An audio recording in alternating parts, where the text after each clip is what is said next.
бо дастури асосгузори сулҳу ваҳдати миллӣ пешвои миллат президенти ҷумҳурии Тоҷикистон муҳтарам Эмомалӣ Раҳмон имрӯз ба мардуми аз заминларза зарардидаи Афғонистон кӯмаки башардӯстона фиристода шуд. Кӯмаки башардӯстона аз либосу пойафзоли зимистона, маводи хӯрокворӣ, масъолаи сохтмонӣ, хайма, ҷилди хобу рӯйпӯшҳои зимистона, оби нӯшокӣ ва дигар ашёи барои зиндагӣ зарурӣ иборат буда қариб 3300 тонаро ташкил медиҳад.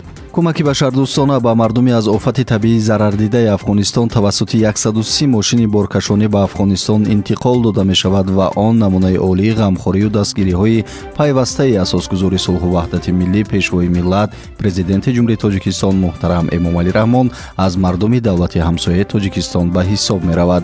ёдовар мешавем ки субҳи 7 октябр дар ноҳияи шимолу ғарби шаҳри Ҳирот заминларза бо қувваи 6.3 дараҷа рух дод. дар натиҷа беш аз 2400 нафар ба ҳалокат расиданд.